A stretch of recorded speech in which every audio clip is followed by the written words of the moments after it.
আজ একটু অন্যরকমভাবে ইলিশ মাছ রান্না করলাম আর সঙ্গে করলাম রুই মাছের পাতলা ঝোল একটু আলু দিয়ে। তো হ্যালো বন্ধুরা, আমি হচ্ছি রিঙ্কিস পেজে তোমাদের সবাইকে স্বাগত।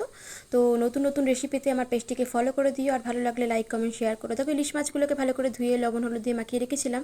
কড়ায় তেল দিয়ে আর কালো জিরে আর মানে কাঁচা লঙ্কা দিলাম, দিয়ে তারপরে মাছগুলো দিয়ে দিলাম। আমি কিন্তু মাছগুলো বেশি ভাজবো না, একবার রিপিট করেই অমনি মশলাটা দিয়ে দেবো। মশলা বলতে গেলে আমি এখানে সর্ষে, একটু পোস্ত আর হচ্ছে কাঁচা লঙ্কা বেটে নিয়েছি শিলে। আমি কিন্তু সমস্ত মশলা শিলেতে করতেই ভালোবাসি, আর শিলেতে করলে তরকারির স্বাদটা কিন্তু দারুণ হয় মিক্সির থেকে।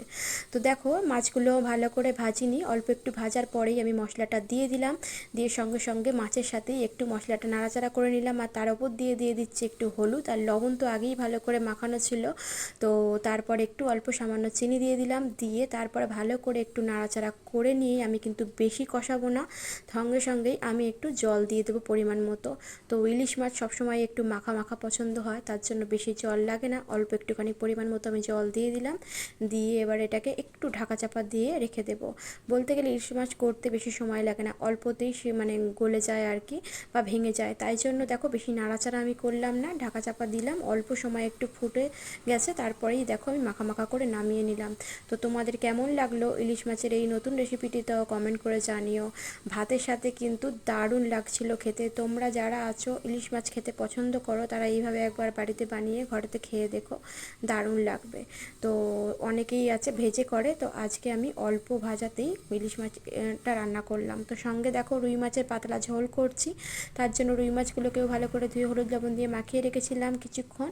তারপরে আমি অল্প তেলেতেই, বলতে গেলে বেশি তেল দিলাম না, ওই চারাপোনা মাছগুলোকে আমি ভেজে নিচ্ছি। তারপরে দেখো, আমি শিলেতে মশলাটাও করে নিচ্ছি। এখানে অল্প একটু পেঁয়াজ, জিরা, কাঁচা লঙ্কা আর আদা নিয়েছি, সেটাকেই আমি শিলেতে ভালো করে বেটে নিচ্ছি।